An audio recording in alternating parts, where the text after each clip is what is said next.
25 mujeres en una sola noche, una cifra que no suena a placer, sino a sentencia. No es un capricho íntimo, es una proclamación, una bandera clavada en la carne para que todo el mundo la vea.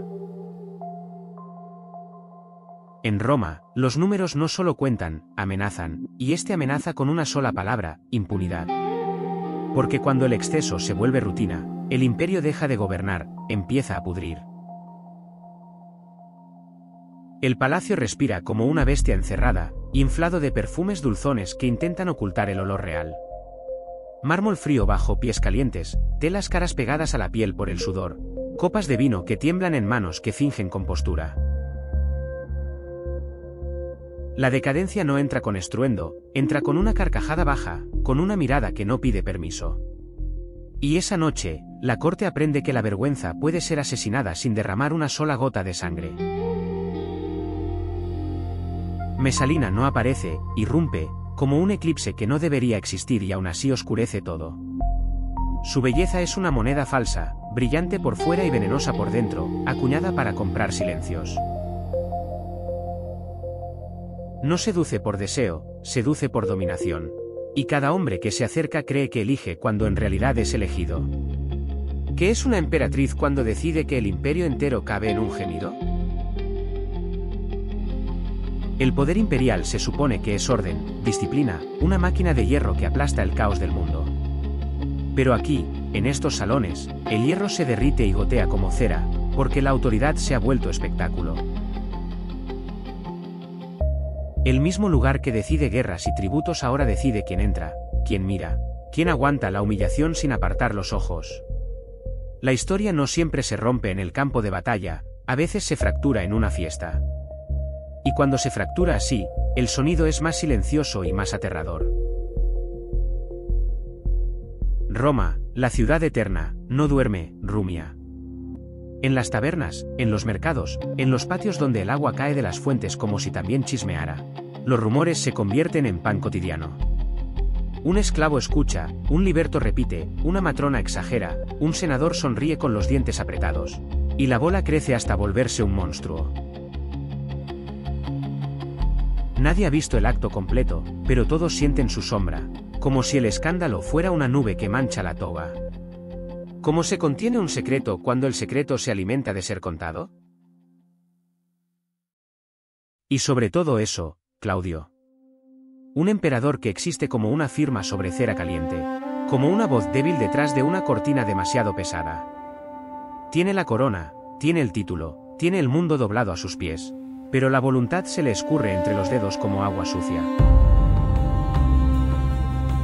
Le muestran informes, le pintan realidades, le sirven medias verdades en bandejas de oro, y él asiente porque asentir es más fácil que mirar. Roma no necesita un tirano para caer, a veces le basta un ciego. Mesalina entiende esa debilidad con la precisión de un verdugo. Donde Claudio duda, ella decide, donde Claudio teme al escándalo, ella lo compra y lo vende como mercancía. Su cama no es cama, es un senado clandestino donde se negocian favores, se humillan rivales y se fabrican lealtades de barro. Cada encuentro es un voto, cada suspiro una firma, cada gesto íntimo una amenaza disfrazada de caricia.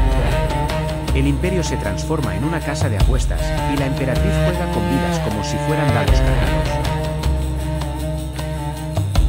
Los hombres alrededor no son víctimas inocentes, son cómplices con hambre. Unos llegan buscando placer y encuentran servidumbre. Otros llegan buscando ascenso y encuentran una cuerda al cuello que parece collar. La corte, esa jauría perfumada, aprende a aplaudir sin pensar, porque el aplauso es seguro y la crítica es suicida. Hay miradas que se cruzan sin hablar, acuerdos sellados con sonrisas, y un silencio colectivo más obsceno que cualquier acto. ¿Qué moral puede sobrevivir cuando la supervivencia depende de callar? La cifra, 25, se convierte en un símbolo. No importa si ocurrió exactamente así o si Roma la infló como inflan las tormentas los marineros asustados. Lo que importa es que suena verdadera. Suena como suena una puerta cerrándose, como suena una cadena apretándose en la oscuridad. Porque el escándalo necesita verosimilitud. Y la verosimilitud nace cuando el poder ya ha demostrado que puede hacer cualquier cosa. Roma cree porque Roma ya ha visto demasiado. Detrás del brillo, hay política, dura y fría, como cuchillo lavado. Los nobles compiten por la cercanía de la emperatriz no solo por deseo, sino por protección, por acceso, por la posibilidad de destruir a un rival con una insinuación. Los informantes se multiplican como moscas sobre fruta madura, y cada mensaje que viaja por el palacio lleva veneno en la tinta. Claudio permanece en el centro como una estatua viva, y alrededor de esa estatua se organiza una conspiración de placer y poder. No es un hogar, es un laboratorio de vida.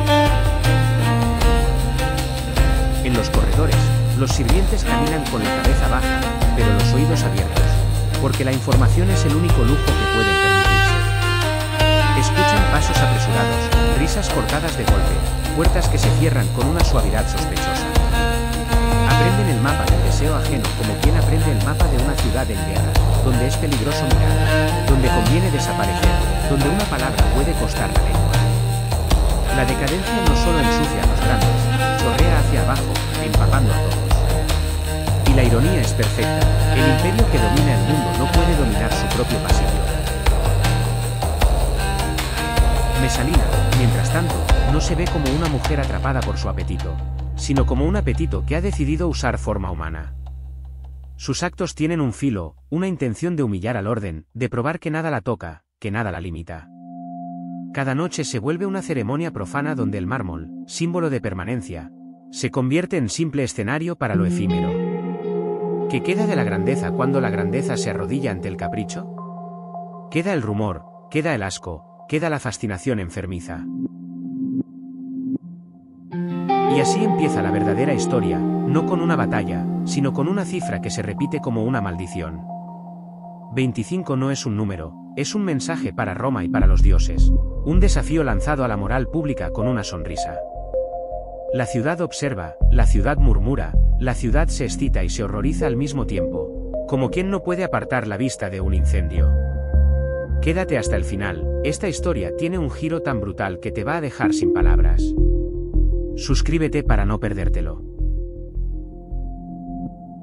El mármol del palacio nació para la eternidad, pero esa eternidad ahora resbala bajo una capa de sudor humano. Las antorchas tiñen las paredes de un dorado enfermo, como si el lujo estuviera descomponiéndose sin hacer ruido. El aire se carga con ungüentos dulzones, con vino derramado, con el olor agrio de cuerpos que ya no distinguen entre placer y obediencia. Y en ese ambiente espeso, la grandeza romana no brilla, suda. Hay un instante, siempre, en el que la fiesta deja de ser fiesta y se vuelve tribunal. Los rostros se acercan demasiado, las risas suenan demasiado largas. Las manos se detienen un segundo en lugares donde no deberían quedarse. Nadie lo dice, pero todos lo sienten, aquí no se viene solo a celebrar, se viene a ser visto. Porque en la corte, la mirada es una cadena, y quien queda fuera del espectáculo queda fuera del poder. Mesalina convierte cada salón en una vitrina, y a cada invitado en mercancía con precio. No necesita gritar, su autoridad se siente como una presión en el pecho, como si el aire perteneciera a ella. Los hombres aprenden rápido que no basta con desearla, hay que rendirse, hay que aceptar el papel de actor en su teatro impuro. ¿Qué clase de dignidad resiste cuando el escenario es el propio cuerpo y el público son tus enemigos? La decadencia aquí no es desorden, es coreografía. Unos se colocan cerca de las puertas, donde la circulación de rumores es más rápida que la sangre. Otros se pegan a las columnas, fingiendo discreción mientras calculan quién cae y quién asciende. Las mujeres de la aristocracia sonríen con los labios cerrados, como si su educación pudiera tapar el asco que les quema la garganta. Y los libertos, más peligrosos que cualquier legión, miran como contables del pecado, anotando deudas invisibles. El perfume barato no es un detalle menor, es el símbolo de la mentira. Es la máscara que intenta cubrir la realidad cruda, esa mezcla de deseo, miedo y ambición que se filtra por cada grieta. El mármol, frío y perfecto, se vuelve cómplice porque guarda el sonido de respiraciones aceleradas, de susurros quebrados, de gemidos apagados por la urgencia de no ser sorprendidos. Pero lo irónico es brutal, nadie quiere ser sorprendido, al mismo tiempo, todos quieren ser recordados. En Roma, la intimidad muere cuando el poder entra a la habitación. Messalina lo sabe y lo usa con precisión quirúrgica, ofreciendo cercanía como quien ofrece un salvavidas en un mar de tiburones. Un senador cree que una noche lo protegerá de una acusación. Un caballero piensa que la gracia de la emperatriz lo elevará sobre rivales antiguos. No entienden que están firmando un contrato con tinta de vergüenza, un contrato que siempre se cobra con intereses. Porque el favor imperial, cuando nace del vicio, exige obediencia absoluta. Las paredes escuchan, y la corte también. Un gesto de rechazo puede convertirse en sentencia, una sonrisa mal medida en una invitación a la ruina. El exhibicionismo palaciego no es solo morbo. Es un sistema de control donde el que participa queda atrapado por su propia imagen. Como denuncias lo que te mancha si tu silencio es el precio de seguir respirando. La trampa es perfecta, el escándalo es una cárcel sin barrotes. Fuera del palacio, la ciudad mastica las historias como si fueran carne dura. Los rumores se deslizan por las cloacas y suben por las escaleras de los templos. Se cuelan en las reuniones de comerciantes y en las discusiones de veteranos. Algunos se indignan con teatralidad, otros se excitan en secreto, y muchos simplemente aprenden una lección amarga. La moral pública es una moneda que el poder devalúa cuando le conviene. Roma murmura porque no puede gritar, y esa impotencia vuelve al rumor todavía más venenoso. Claudio aparece en la distancia como un hombre que camina dentro de una niebla fabricada por sus propios cercanos. Sus consejeros filtran la verdad como se filtra el vino barato, dejan pasar el sabor, esconden la podredumbre. Él escucha fragmentos, palabras sueltas, chistes que no entiende del todo, y elige creer que todo es exageración de plebe. La ironía es cruel, el emperador teme la conspiración armada, pero ignora la conspiración perfumada. Y esa segunda es la que lo está desangrando sin una herida visible. En el centro de todo, Messalina actúa como si el palacio fuera suyo por derecho divino, como si las leyes fueran cortinas que se pueden correr. Sus movimientos son un desafío constante a la idea misma de mí, una bofetada a la noción de decoro romano. Ella no solo toma lo que quiere, hace que los demás quieran ser tomados, porque el poder también es contagio. Como no ceder cuando ceder parece la única forma de seguir siendo alguien. Pero cada exceso deja una marca, y cada marca se convierte en munición política. En la corte, los enemigos no se enfrentan con espadas, se enfrentan con insinuaciones, con testigos, con confesiones arrancadas en pasillos oscuros. Lo que ocurre en un salón puede decidir un juicio en el Senado, y lo que se susurra en una alcoba puede destruir una familia entera. La decadencia, así, no es entretenimiento, es estrategia. Y el palacio se transforma en un campo de batalla donde el arma es la humillación. La noche avanza y el aire se vuelve más pesado, como si el edificio entero estuviera inhalando pecado y exhalando desesperación. Las risas se rompen, los pasos se vuelven torpes, los ojos se vidrian con vino y con miedo. El mármol, que antes devolvía la luz, ahora parece absorberla, como si quisiera apagar la escena por vergüenza. Y aún así nadie se detiene, porque detenerse sería admitir que existe un fondo. Y la corte vive convencida de que no lo hay. Lo verdaderamente monstruoso no es el deseo, sino su uso como instrumento de gobierno. Messalina convierte la carne en moneda y el escándalo en trono, y cada nuevo exceso demuestra que la impunidad es un veneno que pide dosis más grandes. Roma observa, Roma murmura, Roma aprende a convivir con la náusea como si fuera parte del aire. Y mientras el palacio sigue brillando por fuera, por dentro ya suena el crujido lento de una estructura que se rompe. Claudio gobierna como quien camina por un corredor lleno de humo, extendiendo las manos y fingiendo que las paredes no se mueven. Lleva la púrpura como se lleva una carga heredada, pesada y ajena, y cada día parece una negociación con su propia inseguridad. No es un monstruo sanguinario, y esa es su condena, la bondad tibia no detiene a los depredadores. En el centro del imperio más brutal del mundo, el emperador se vuelve una pieza de mobiliario elegante. Su corte lo rodea con sonrisas que no calientan, con reverencias que huelen a cálculo. Le hablan despacio, como si la verdad pudiera romperlo, y le sirven noticias recortadas, como quien corta una herida para que no sangre en público. Claudio asiente, repite frases, firma decretos, Y cree que el orden sigue intacto porque el protocolo sigue funcionando. Pero el protocolo es una máscara, y bajo esa máscara el palacio tiene fiebre. ¿Cómo se defiende un hombre cuando sus enemigos le han vendido la ilusión de que no existen? Mesalina entiende el punto exacto donde la voluntad de Claudio se quiebra. No lo enfrenta como rival, lo envuelve como niebla, lo acaricia con palabras dulces, lo cansa con una normalidad fabricada. Ella convierte la duda del emperador en un arma contra él, porque cada vez que él elige no ver, ella gana terreno. Y el terreno que gana no es una habitación, ni un favor, ni un capricho, es el Estado. El poder, en manos de una emperatriz impune, se vuelve un cuchillo guardado en seda. La ciudad, mientras tanto, vive una paradoja obscena. Roma necesita creer en su emperador, pero también disfruta destruyéndolo con la lengua, como si el chisme fuera una forma de justicia. En las calles se repiten historias, algunas verdaderas, otras inventadas, todas diseñadas para causar el mismo efecto, vergüenza pública.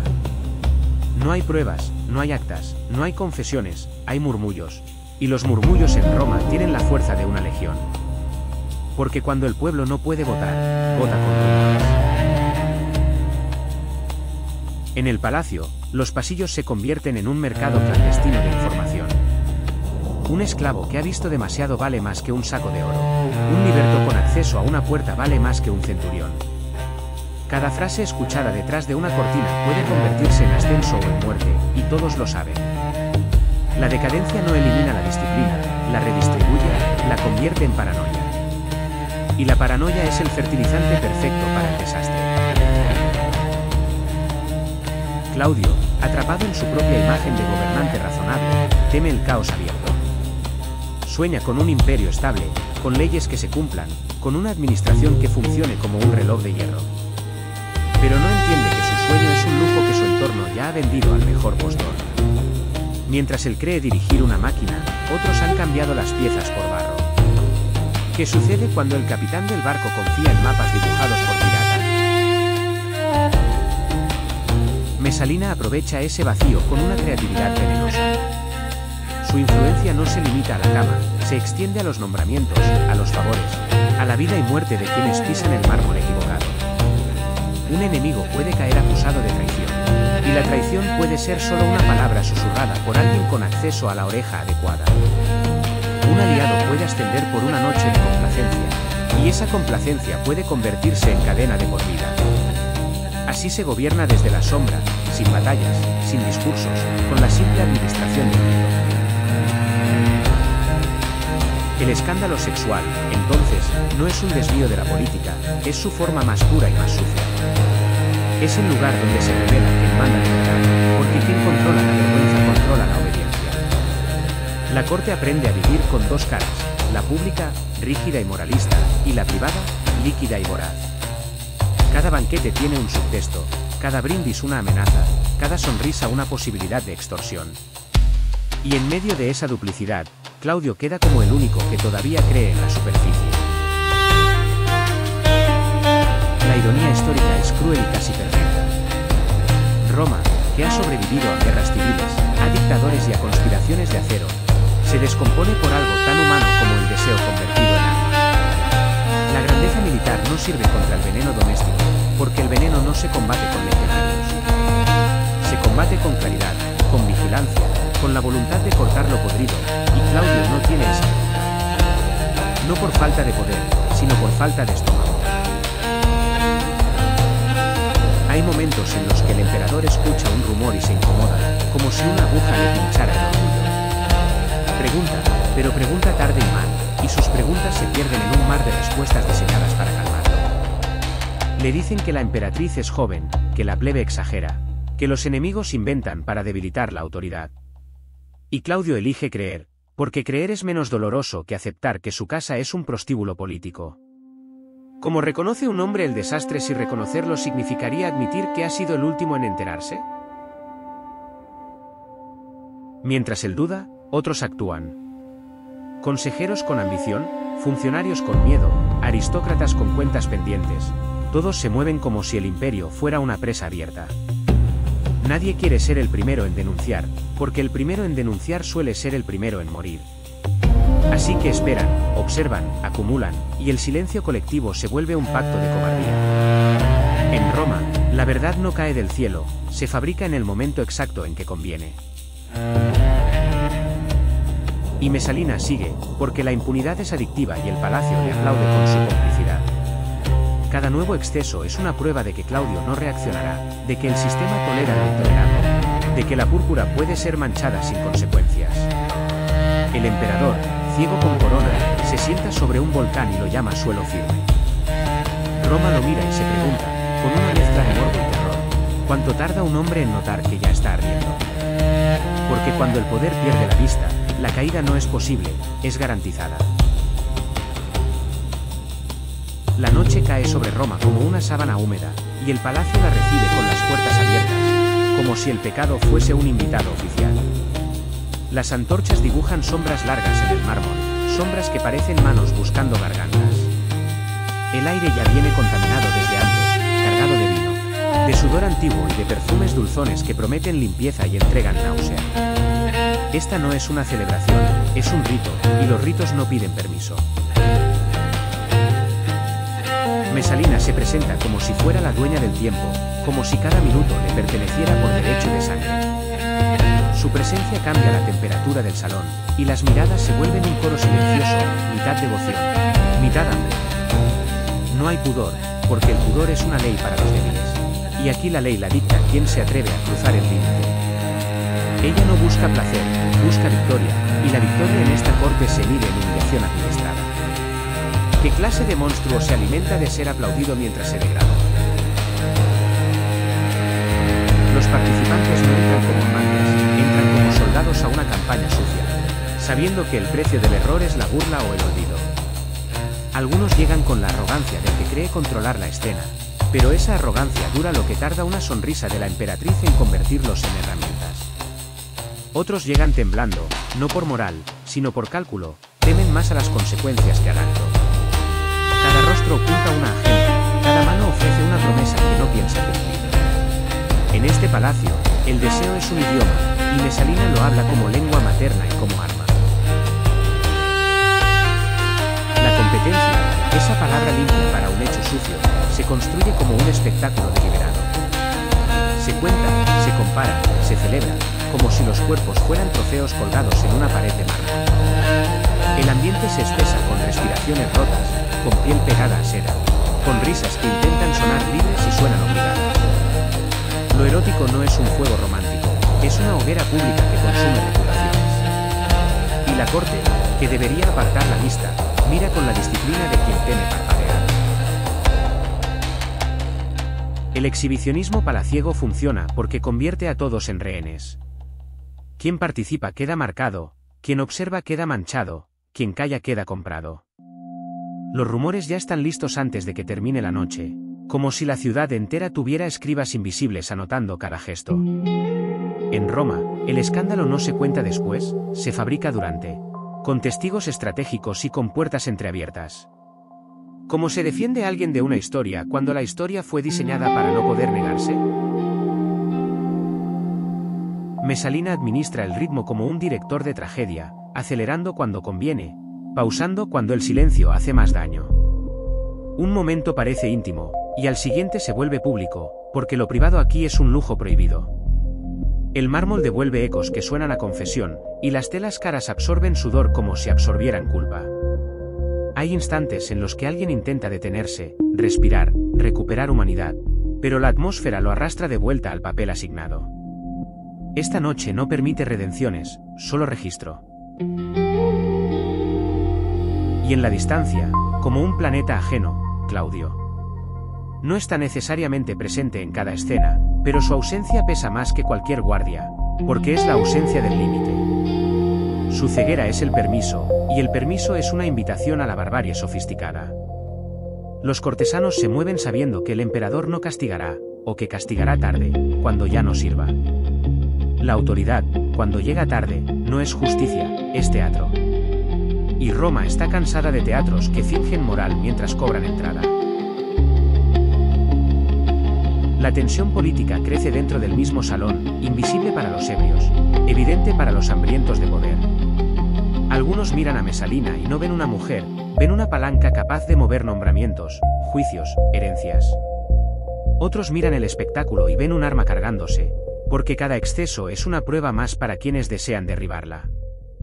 La competencia impura no es solo un acto, es una demostración de fuerza, un anuncio de que ella puede convertir el imperio en su escenario personal. ¿Qué hace un Estado cuando su símbolo máximo decide reírse del Estado? La repulsión entra despacio, como una marea que no perdona. Al principio todo se disfraza de curiosidad, de indulgencia, de esa hipocresía romana que predica virtud y colecciona vicios. Pero luego aparece el cansancio en los rostros, la incomodidad en las manos, el vacío en las risas, y el salón empieza a oler a derrota. No derrota de la carne, sino derrota de la idea de límite, que es lo único que separa a una civilización de un pozo. Y cuando esa separación se rompe, lo que cae no es una persona, cae una época. Los que toman nota saben que el exceso no es infinito, que el imperio tiene una paciencia que parece eterna hasta que se vuelve cuchillo. Observan quién está presente, quién se ausenta, quién aplaude demasiado, quién parece horrorizado y aún así no se va. Porque el día que alguien decida usar esto como acusación, los detalles serán la munición. Una mirada puede ser interpretada como complicidad, un gesto como desafío, una retirada como traición. En esta corte, la interpretación mata más rápido que el acero. Mesalina, intoxicada de control, estira la cuerda con la confianza de quien nunca ha visto consecuencias. Su voluntad se siente como una tormenta interna, una necesidad de demostrar que ningún dios la vigila y ningún hombre la frena. Cada nuevo paso la aleja de la posibilidad de volver atrás, porque el poder, cuando se exhibe, exige siempre un acto más grande, una provocación más audaz. La ironía se prepara como un verdugo paciente, cuanto más alto se eleva, más público será el golpe. Y el público ya está reunido. Hacia el final, el salón parece un campo después de una batalla, pero sin sangre visible, solo agotamiento y rostros tensos. Las antorchas se consumen, el humo se queda pegado a las túnicas, y el mármol, testigo perfecto, guarda la memoria como una tumba brillante. Algunos se miran como si hubieran sobrevivido a algo que no pueden nombrar, otros sonríen con la crueldad de quien ya está planeando traicionar. La competencia impura deja una estela que nadie puede limpiar, ni con agua, ni con incienso, ni con mentiras. Y en Roma, cuando la suciedad no se puede ocultar, se convierte en sentencia. El amanecer no limpia nada, solo revela. La luz entra por las ventanas del palacio y cae sobre el mármol como una acusación, mostrando manchas de vino, telas arrugadas, rostros que intentan recomponerse con dignidad prestada. El aire todavía huele a perfume barato mezclado con sudor viejo, como si la noche se negara a abandonar el edificio. Y en esa claridad cruel, el escándalo deja de ser un secreto, se vuelve evidencia en la memoria de demasiados. Roma despierta con el estómago revuelto, porque el rumor ya corrió más rápido que los mensajeros oficiales. En las calles, las palabras se repiten con una mezcla de indignación y fascinación, como si la ciudad estuviera mirando un cadáver y no pudiera apartar la vista. Algunos juran que es propaganda, otros aseguran tener testigos, y casi todos fingen horror mientras saborean cada detalle. El escándalo sexual, cuando se vuelve público, no destruye solo a quien lo protagoniza, destruye la confianza en el orden mismo. ¿Qué puede respetar una ciudad cuando descubre que sus símbolos se ríen de ella? Los senadores, expertos en moral selectiva, sienten la oportunidad como tiburones oliendo sangre. No les duele la indecencia por virtud, les duele por riesgo, porque un imperio no se sostiene sobre la risa de sus enemigos. Saben que los soldados pueden tolerar impuestos, pueden tolerar hambre, pero no toleran el ridículo del mando. Un emperador humillado es un emperador frágil, y la fragilidad atrae conspiradores como la carne atrae moscas. La ironía histórica se afila, el exceso que parecía un triunfo privado se transforma en crisis de Estado. Dentro del palacio, el miedo se organiza. Sirvientes que vieron demasiado desaparecen. Libertos cambian de bando con la velocidad de una moneda lanzada al aire. Y los cortesanos ensayan discursos de inocencia frente a espejos que no perdonan. Cada cual intenta borrar sus huellas, pero las huellas no están en el suelo, están en la memoria ajena. Aquí, el pasado reciente es un arma cargada, y cualquiera puede apretar el gatillo si le conviene. ¿Cómo se limpia un crimen cuando el crimen fue aplaudido por todos? Claudio recibe fragmentos, siempre fragmentos, como migajas destinadas a mantenerlo quieto. Le hablan de exageraciones, de enemigos del trono, de la plebe inventando para distraerse. Pero el rumor tiene una cualidad que el emperador no puede ignorar, se mantiene, persiste. Se endurece como yeso.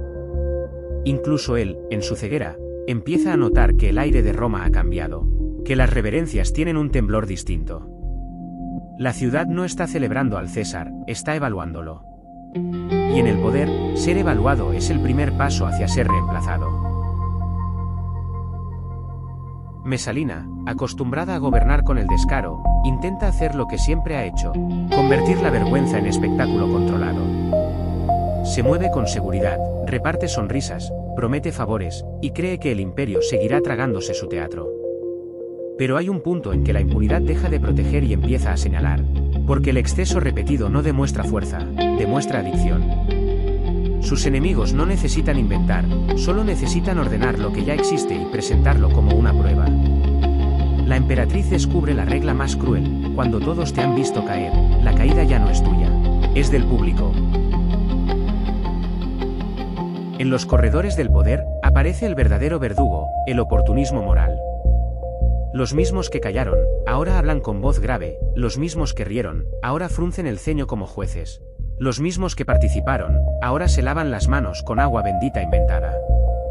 No buscan justicia, buscan supervivencia, y la supervivencia exige un sacrificio visible.